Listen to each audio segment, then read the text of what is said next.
This is my review of Jojo's Bizarre Adventure.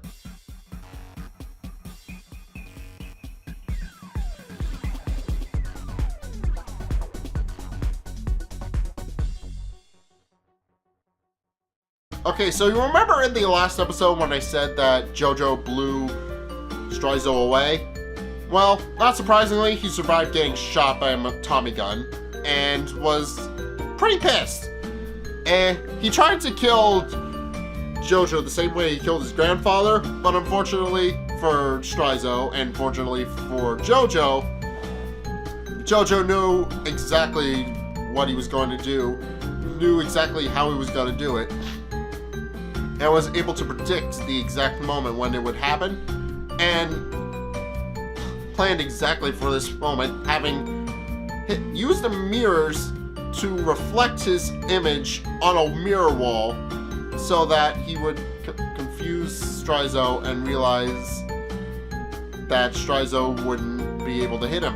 And logically this works because Strizo blasts the mirror, but not the actually Jojo. And thinking he's killed Jojo, actually is unable to comprehend that Jojo's behind him and is defeated, but is unable to be defeated by Harmon because, well, Strizo has been training with Harmon for years. He knows all the ins and outs, he knows all the weaknesses of it, and as such knows how to deflect it and disperse it. Unfortunately, Jojo has more tactics at his hand than just Harmon, and Jojo is able to blow him to smithereens using an elaborate trap using a grenade, which is pulled off of, which is clipped to the scarf that Strizo was wearing. Strizo, thinking he's outsmarted Jojo, rips it off, only to realize that there's several more stuck to his back that are all connected to the one, and the pin gets, and when the one gets thrown, the pins on all the other ones are pulled, and then he explodes. He still survives and is able to pull himself back together from going splat.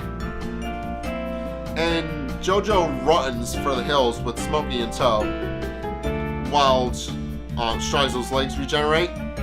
But he does take a woman hostage and threatens to kill her if Jojo doesn't face him.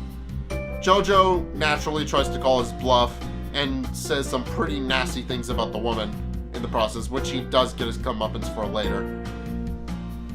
But when he realizes that Strizo isn't bluffing about killing the woman, when he pulls out her tooth, actually defeats Strizo by redirecting his eyebrows into him and knocking him off the bridge with them,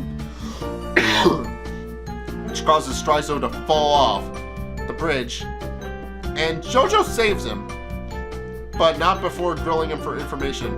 And Strizo reveals about the Pillar Man that they found, and reveals that Jojo isn't prepared to fight the Pillar Man, and that he has taken up a legacy that he himself isn't entirely aware of. And then Strizo uses Harmon to kill himself, and we presumably will never see him again.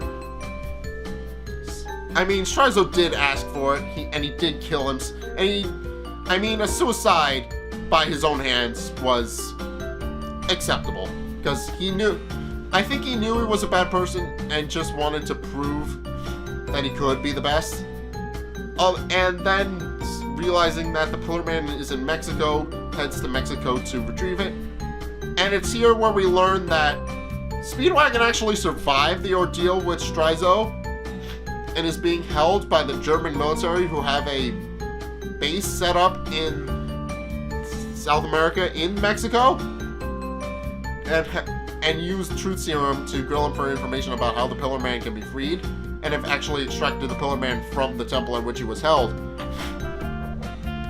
And they agree to, and they decide to hold a blood experiment to try and awaken the Pillar Man from his slumber, which obviously is going to have disastrous effects because they don't know what the Pillar Man, and Speedwagon even warns them how dangerous the Pillar Man is, but the Germans don't listen. And the leader, von Stronheim, who I'm assuming is going to be a major character going forward, actually frees them all, and he decides to execute a bunch of prisoners when one of them steps up to volunteer to let them all go, and he commends the bravery and then has the rest of them executed. which does awaken the Pillar Man, which we'll see in the next episode. But Jojo is also en route to Mexico, so I'm assuming he's going to face off against the Pillar Man in the next episode. But he's also being pursued by some strange man in a cloak with a dagger. And no, that is not a Marvel reference, but yes. Jojo, Speedwagon survived, so I thought Speedwagon was dead. Apparently not. He's alive and well. He's still kicking.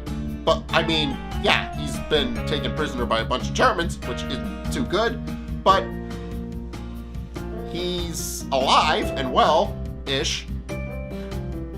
And, yeah, they do have him in this full-body restraint jacket and did nurse him back to health, which is surprisingly charitable of them, even though they were going to grill him for information anyway. But hey, things happen. But yeah, so yeah, Strizo's dead, I'm assuming, and we'll probably never see him again. And Jojo did Jojo did get a well-deserved smack from the lady when he called her a hag. But you know, things happen. He's Jojo. He doesn't think straight. He thinks just enough to keep people safe, and he didn't. And in Jojo's defense, I don't think he actually did expect Strizo to rip out the woman's tooth, and I think he did expect Strizo to let her go because he did think that Strizo deep down was still an honorable man and didn't think that he was going to do something so destructive and evil and despicable in action. So in Jojo's defense, I think he was trying to call Strizo's bluff, and then when he realized Strizo wasn't bluffing, realized he needed to make up with a woman, and indeed he does. He calls her beautiful and tries to take back the words he said and all that.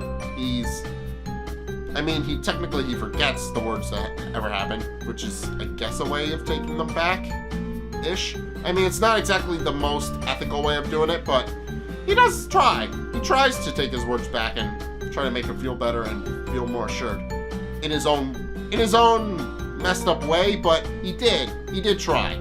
So yeah, we're going to be seeing the Pillar Man next episode because it is the title of the next episode, and we do get the LOP for the new episode, which does feature that Ruby thing I told you guys about last time. But yeah, I'm not entirely sure how the rest of the anime is going to play out. I thought Strizo was going to be the main antagonist, but now we know that's not the case because he killed himself. So it's going to be interesting going forward. So if you guys have seen this episode of JoJo's Bizarre Adventure, what do you guys think? Let's get a discussion going in the comment section down below, or over on my Discord server, link in the description, as always. Anyway, thank you guys so much for watching. If you guys liked it, hit that like and that subscribe button. Also, be sure to follow me on Facebook and on Twitter in the description below, and also check out my Patreon description below as well. It's only a couple bucks a month, and you get access to a bunch of different perks depending on which tier you pledge to. So thank you guys so much for watching, and until next time, I'll see you guys in the next video. Peace!